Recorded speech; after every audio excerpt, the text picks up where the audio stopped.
Friday in Mexico was chaotic. Free Practice 1 looked more like a rookie test than an official Formula 1 session. And Free Practice 2? Well, Free Practice 2 sent a very clear message to the championship leader, Oscar Piastri. Max Verstappen, even while complaining, showed why he's still in the title fight. What do these practice sessions mean for the race and the championship battle? Let's break down everything that happened right now. Free Practice 1 for the Mexican Grand Prix was, to say the least, a session with a very unusual look. Charles Leclerc finished on top for Ferrari, but the main story was something else entirely. A full 9 out of the 10 teams put rookie drivers on track. Only Sauber kept its usual pairing, which meant we saw names like Kimi Antonelli in the Mercedes, Gabriel Bortoleto in the Sauber, Arvid Lindblad in the Red Bull, and Ishak Hajar in the Racing Bulls, all taking the place of the main drivers. Why did the teams do this? The answer lies in the track conditions.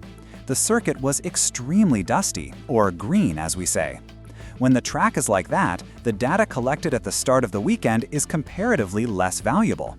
The track evolution is so significant that teams preferred to use this time to fulfill their obligation to run young drivers, saving the regular drivers for when the track was in better condition, namely FP2. This, of course, completely shuffled the timesheets. Leclerc led, but right behind him was Kimi Antonelli, showing very strong pace for Mercedes, and Nico Hülkenberg with the Sauber in third. The combination of dust and less experienced drivers naturally caused some tense moments. Paul Aron, driving the Alpine and considered a frontrunner for the race seat next year, ended up spinning in the middle sector. Ishak Hajar also went off track near the stadium section, needing to engage reverse gear to get back on track. But who really impressed? Arvid Lindblad. The young Red Bull driver finished in 6th place, and the most important detail, he was a 1/10 of a second faster than Yuki Tsunoda, the senior team's regular driver who finished 8th. Brazil's Gabriel Bortoleto also had a great showing, putting his Sauber in 5th place, showing a lot of potential. Oscar Piastri, the championship leader, was one of the few regulars who actively participated and finished in 4th, already gathering important data from McLaren. In the end, FP1 finished with Leclerc, Antonelli, Hülkenberg, Piastri, and Bortoleto in the top 5. But in reality, this session served more to clean the track and give rookies mileage than to give us a real idea of the pecking order. The real action would begin hours later in FP2 when all the regular drivers returned to their cars. And before we dive into what really matters, Free Practice 2, where the title fight truly started to heat up, I need your support. If you, like us, are passionate about Formula 1 and want analysis that goes beyond the obvious, that truly prepares you for the race weekend, join our community. Subscribe now here at Formula News USA and turn on notifications so you don't miss anything. And please, comment below. What city are you watching from? It's really important for us to know how far our content is reaching, and this truly helps the YouTube algorithm push the channel to more F1 fans. If Free Practice 1 was the warm-up, with many rookies cleaning the track, Free Practice 2 was when the real fight began. And the session immediately gave us a preview of the tension in the title fight. Max Verstappen, who sat out the first hour, wasted no time, got back in his car, and immediately put his Red Bull at the top of the timesheets, clocking a 1 minute, 17.392 seconds. On the other side of the coin, championship leader Oscar Piastri had a day to forget. Let's analyze what happened in detail, because the story isn't as simple as the timesheet suggests. Verstappen, who is 40 points behind Piastri in the standings and has won 3 of the last 5 races, needed only 1 qualifying simulation lap to secure the best time. He set the lap, saw it was good enough, and quickly returned to the garage to focus on race pace. A clear message to the competition. However, this is where things get complicated. Although the Red Bull's 1-lap pace looked strong, especially with the new floor update the team brought, described as a make-from, basically recycling an old floor with new geometry, Verstappen's long run was a disaster. The 4-time champion got on the radio and didn't mince words. He said the car was terrible, that he had no grip at all, and that it felt like driving on ice. This is a gigantic red flag for Red Bull. On a track like Mexico, where tire management is crucial due to the altitude and low downforce, having an unstable car in race trim can nullify any qualifying advantage. While Verstappen was fighting the car in race simulation, Oscar Piastri was fighting just to find any speed on one lap. The championship leader finished the session in a worrying 12th place, half a second off Verstappen. McLaren, with both him and Norris, simply couldn't get the soft tire to work on the first flying lap attempt. Lando Norris eventually managed to improve his time and salvage a 4th place finish, a quarter of a second behind Verstappen. But Piastri couldn't find any improvement. What does this mean for McLaren in practice? It looks like they are in serious trouble for Saturday's qualifying. However, there is a light at the end of the tunnel. The MCL39's long-run pace looked strong. The team opted to do their race simulations on the soft tires, while most rivals, including Verstappen, used the mediums. The pace of Piastri and Norris was competitive, but the big question is, what good is race pace if you start outside the top 10? Piastri cannot afford to lose this many points to Verstappen at this stage of the championship. And who took advantage of this fight? Charles Leclerc. The Ferrari driver, who had already led FP1, confirmed his good form and finished in 2nd place. And right with him was Kimi Antonelli of Mercedes. The regular Mercedes driver had a frightening start to the session, with the car going into limp home mode in the opening moments. He had to return to the pits, the team worked on the car, but even with reduced track time, he came back out and set the 3rd fastest time, just 21 thousandths behind Leclerc. A very strong performance that puts Mercedes in the mix.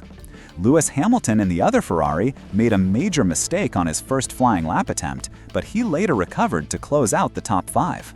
Free Practice 2 gave us a very mixed-up top 5, with 4 different manufacturers in the top 4 positions: Verstappen for Red Bull, Leclerc for Ferrari, Antonelli for Mercedes, and Norris for McLaren, followed by Hamilton in the other Ferrari. All of them were separated by just 0.3 of a second, which suggests a very tight fight at the front, at least in one-lap pace. George Russell, in the other Mercedes, wasn't far behind either, finishing in 6th, and Yuki Tsunoda, with the 2nd Red Bull, showed consistency by placing 7th. But what really caught the eye was the battle right behind that front group. It seems that Aston Martin and Williams might be emerging as the leaders of the midfield this weekend. We saw Fernando Alonso in 8th and Lance Stroll in 10th, putting both green cars in the top 10. Sandwiched between them was Carlos Sainz, who put his Williams in 9th place. Sainz's performance is interesting, but Williams's performance as a team had a big but. His teammate Alex Albon had a complicated day. He finished only 19th, but that time doesn't tell the whole story. Albon was on a lap that looked very good, likely fast enough to put him in a similar position to Sainz when he made a crucial mistake. Exiting the final corner, the rear of his Williams stepped out and he lightly tagged the wall with his left rear tire, ruining the lap. The pace is there, but the mistake cost him dearly on the timesheet. This suggests that both Aston Martin and Williams have a base pace that gives them a bit of a buffer to the rest of the midfield contenders, which includes Racing Bulls, Haas, and Alpine. Speaking of those teams, the day was more focused on adaptation. At Racing Bulls, Liam Lawson was 11th, while Isak Hadjar, who also drove an FP1, was 14th. At Haas, Esteban Ocon, who now drives for Haas, not Alpine, was 13th, with Oliver Bearman in 17th. Alpine had Franco Colapinto in 18th and Pierre Gasly, returning to the car, down in last place. Going back to Mercedes' problems, what happened with Kimi Antonelli at the start of the session was worrying. He reported over the radio that he lost power and saw the limp home message on his steering wheel. Although he managed to get back on track, the team needed about 10 minutes in the garage working under the engine cover to resolve the issue. The fact that he returned and set the 3rd fastest time is remarkable, but Mercedes' reliability will be a question mark for the rest of the weekend. His teammate George Russell also didn't have a clean session, having a wild snap of oversteer at turn 10, which forced him to use the runoff area. The track, while better than an FP1, remained a challenge. The dust was still a critical factor. The difference between the ideal racing line, the rubbered-in part, and anywhere off it was gigantic. We saw several drivers struggling with their cars. Lando Norris, for example, reported misfires and surges in his McLaren, especially on corner exits.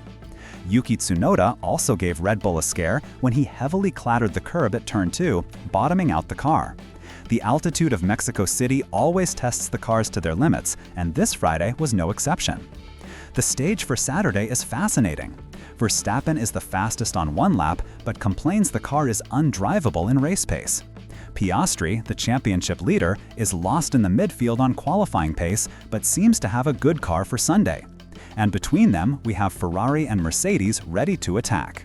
While the title fight was boiling over in FP2, one of the most significant stories of the weekend was being written behind the scenes at Red Bull, and it started in FP1.